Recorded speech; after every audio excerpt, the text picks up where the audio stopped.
ये है सिया और ये है केतन। दोनों शादी के संबंध में बन चुके थे और दोनों परिवार की सहमति से ही अरेंज मैरिज थी। मगर यहाँ किसी को नहीं पता था कि सिया के मन में कुछ अलग चल रहा था। सिया का बॉयफ्रेंड था और सिया के बॉयफ्रेंड के साथ केतन को भी पता था। बॉयफ्रेंड का नाम था चेतन। तो यहाँ पे दोनों से बात हो गई, मुलाकात हो गई। उसके बाद में केतन जो मतलब ये लड़का था जिसके साथ ये मंगेतर बनी थी, उसको पता था, मगर उन्होंने कि चलो पास्ट है ऐसा करके छोड़ दिया। उसके बाद ये नहीं पता था इनको कि आगे आने वाले टाइम पे इनके साथ क्या होने वाला था। तो यहाँ पे सिया का बर्थडे था 19 जून को। तो इन्होंने एक बहुत बड़ा पैलेस वगैरह बुक किया था। उसके बाद इन्होंने दोनों ने काफी अच्छे से सेलिब्रेट किया। और ये नहीं पता था, केतन को नहीं पता था कि मेरी मंगेतर थी जो सिया, जिसे मैं इतना बेहद प्यार करता हूँ, जो आज इनकी माँ मीडिया में बोल रही है कि सिया का हमें कहीं दूर दूर तक ये पता नहीं था कि सिया कुछ हमारे बेटे के साथ ऐसा करती।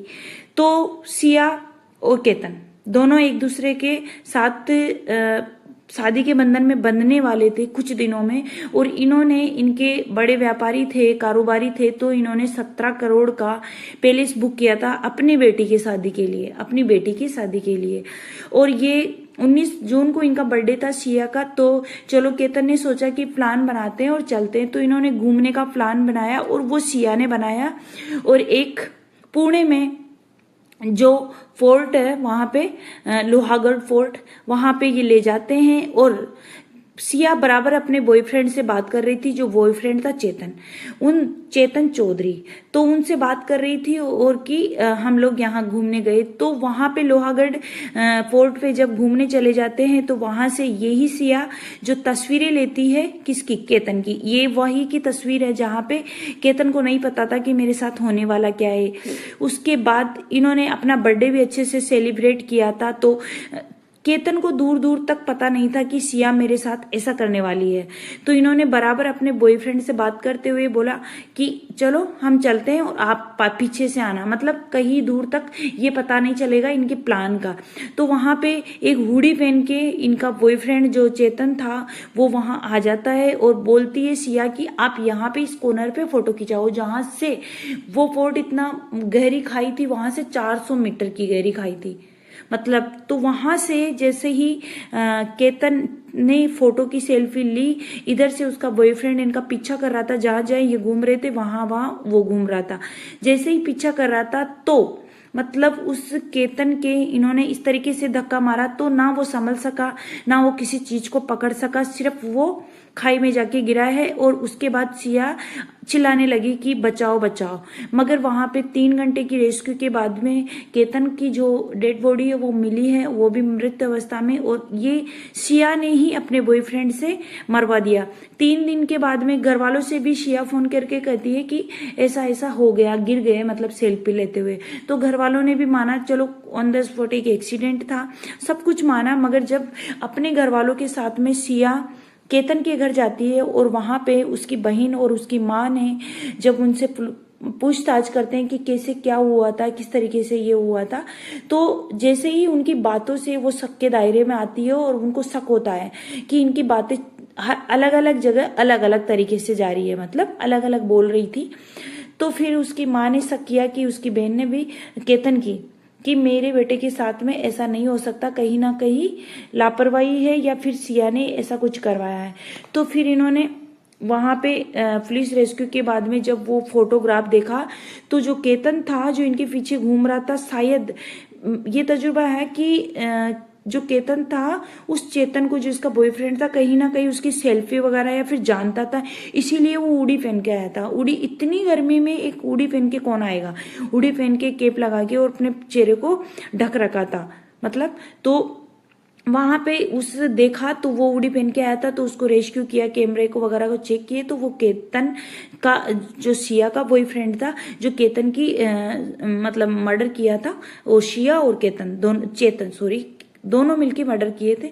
तो वहां पे फिर निकल के आता है कि सिया बराबर बात कर रही थी चेतन चौधरी से, उसके बॉयफ्रेंड से, और उसे वो ही मॉनिटर कर रही थी कि ऐसा करना है, ऐसा करना है। पहले भी उसने काफी सारे प्लान बनाए थे तो ऐसा इस तरीके से फिर उन्होंने मर्डर किया और शिया ने अपने ही मंगेतर को इस तरीके से मर्डर के घाट उतार दिया, मौत के घाट उतार दिया। मगर कहते हैं नारी शक्ति है, नारी शक्ति नहीं है, नारी अपवाद हो रही है। इस समाज में ऐसी लड़कियां को पैदा होने से पहले ही मर जाना चाहिए। ये एक वो नहीं है किसी का बेटा, किसी की माँ, किसी का लाल, कैसे कैसे किस तरीके से पालते हैं माँ बाप, किस तरीके से पढ़ाते हैं, किस तरीके से सपने सजोते हैं। जब केतन के घर वालों का पापा का वीडियो सामने आया था तो बोल रहे थे कि मेरे को तो आग देने वाला, कंधा देने वाला मेरा इकलौता बेटा था। मगर ये समाज के लिए अपवाद है और अपवाद ही रहती है ऐसी लड़कियां जो कि किसी के बेटे, अगर आपको शादी नहीं करनी है, अगर आपको अरेंज मैरिज नहीं करनी है, अगर आपके किसी के बेटे को इस तरीके से घाट उतारना है तो आप ऐसा मत कीजिए, क्योंकि आप छोड़ भी सकते हो। आप एक जुबान से बोल सकते हो कि मुझे आपके साथ शादी नहीं करनी है। कोई किसी के साथ जबरदस्ती नहीं करता। किसी के अपनी स्वतंत्र जिंदगी है जो आप खुद स्वयं अच्छे ढंग से जी सकते हो, उसे ऐसा नहीं करना चाहिए। ना ये सुकून में, ना बेटी सुकून में। तो ऐसा मतलब सिया ने केतन के साथ किया। तो मतलब ये एक मोटिवेशन है कि किसी भी परिवार के साथ ऐसा नहीं होना चाहिए। और आज केतन इस दुनिया में नहीं है और वो माँ बाप अकेले हो गए जिन्होंने अपने बेटे के लिए 17 करोड़ का पैलेस बुक किया था जयपुर में शादी के लिए, और वो सारे अरमान पानी में फिर गए। और इनकी जो सिया थी, जिसकी बेटी थी, उस परिवार के भी अपमान हो गया और उस परिवार के भी सपने अधूरे रह गए। इसीलिए कहते हैं कि हर उस बेटी से कहना चाहती हूँ कि अगर आप किसी के साथ खुश नहीं है तो आप उसे खुशी ही त्याग दो, क्योंकि किसी की जान मत लो, क्योंकि वो उसके माँ बाप का इकलौती संतान थी और आज उन सब का परिवार एक अधूरा सा परिवार हो गया है। उन सबके सपने अधूरे से रह गए और किसी का बेटा, अपने माँ बाप का बेटा, अपने लाडला चला गया है। इसीलिए आपका पिता की यहाँ पे रो रो के बुरा हाल है। वो बता रही कि मेरे को आग देने वाला मेरा सिर्फ इकलौता बेटा था, मैं उसके लिए सब कुछ कर रहा था या फिर वो मेरे लिए सब कुछ कर रहा था। इसीलिए किसी के बेटे की जान मत लो। जय हिंद, जय भारत। तेज न्यूज में अगले